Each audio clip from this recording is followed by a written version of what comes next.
For more, let's turn to Philip Turle from our International Affairs Desk. Philip, as we heard in that report, it's always fraught between Paris and Algiers. Well, I think it summed up best on the front page of the French magazine Le Point today, which is calling this Operation Seduction, which is what Emmanuel Macron is trying to do. It goes my back to last year and those statements that he made, the first one about Algeria and the state of Algeria and its relationship with France, saying that it had been using the excuse of colonialization to blame France for all its woes, and then questioning whether or not Algeria had actually had a past or any kind of historical interest before French colonialization started back in 1830. It lasted until 1962, that's 60 years ago.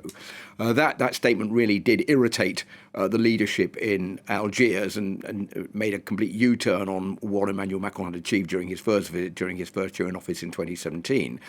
Then on top of that, France decided to reduce the number of visas for Algerians seeking to come to France because it was unsure about all the numbers of Algerians who were trying to come here illegally, saying it was trying to clamp down on illegal immigration. Therefore, France couldn't take in all the Algerians who wanted to come here. That was also looked down upon very angrily by the leadership in Algiers. Well, apparently on that issue, there seems to be some kind of movement forward, and some kind of an agreement has been worked out, or is being worked out, between France and the Algerian leadership.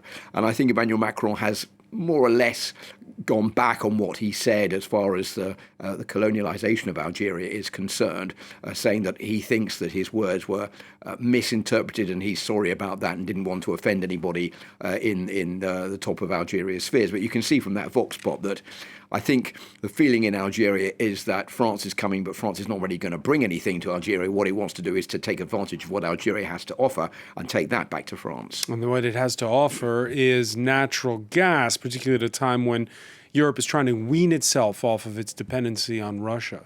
Well, that is true. And although Paris has remained rather tight-lipped about this, saying that economic issues are not top of the agenda. This is purely Emmanuel Macron going on a goodwill visit. He wants to talk to young people. He wants to inspire them to create their own companies, startups, and to study better. But there's not going to be any kind of a signing of agreements. But that said, France is definitely interested in Algerian gas, 10% of which is used 10% of gas use in France comes from Algeria. And because France wants to get rid of its dependence on Russian gas, he's sure that Emmanuel Macron is going to request that amount of gas is increased by the Algerians. That would be beneficial not only to Algeria but also to France. But I think there are other issues that are definitely on the agenda, certainly security in the North African region, especially in neighbouring Mali, and what Algeria can do. And Algeria is seen as a beacon of security in the region, and on which France can depend. And I think there will also be you have to remember that 90 people are accompanying Emmanuel Macron, including 7 ministers and leaders of business. So sure, they're not just going there to go for a tourist visit. They are going there to sign some kind of deals and increase French influence in the country. Philip Turle, many thanks for that update.